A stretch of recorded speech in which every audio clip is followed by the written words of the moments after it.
So my wife and I share an anniversary with Ed and Evy. And we went out to celebrate the other night, except it was really only Ed and Marcia and I. And I'll tell you why, because Evy's in a long-term memory care facility. Now, we've been married 48 years. Ed and Evy have been married 42. They're a little younger than us, but for the past 12 years, Evy struggled with dementia that turned into Alzheimer's. Ed and I served together for probably better than a decade as elders. Loved working with them, went out and spent a lot of time together, had anniversary dates together, man, hung out together. Evy was sweet, lovable, committed to God, and now she's slipping away. Starting to physically, went mentally, but probably not spiritually. And so I want to tell you 3 things I'm learning from watching an Alzheimer's wife and a husband celebrate their anniversary. First thing I'm learning is, boy, you have to depend on God.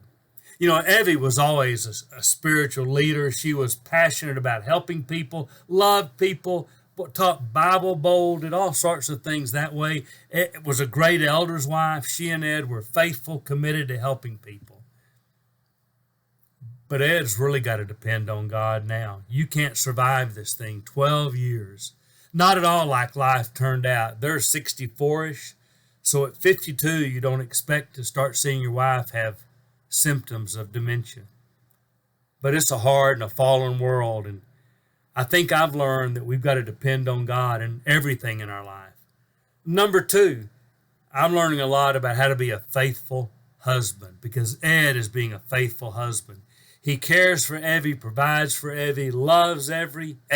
He would tell you that he's not doing that good a job, but I would tell you that he is. And when they took those vows before God, and because they were Christians, their vows very much were rooted in their faith, for better or for worse, I don't know if they could have seen this.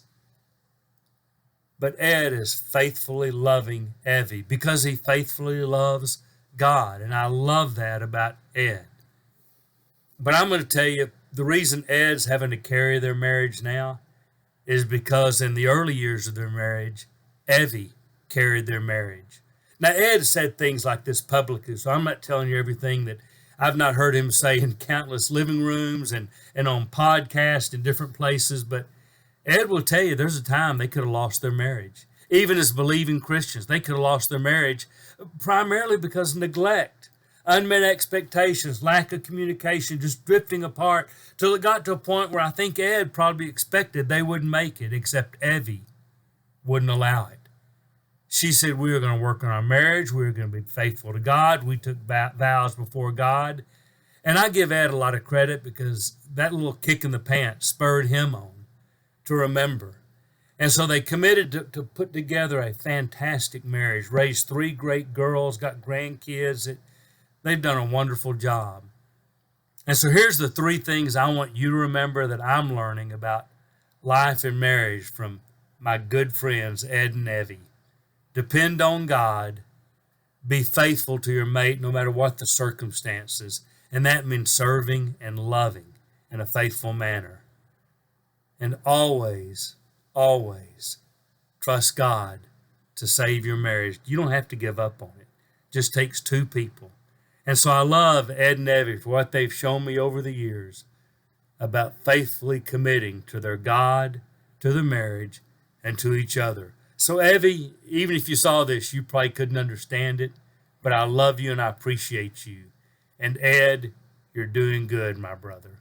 So thanks, Ed and Evy.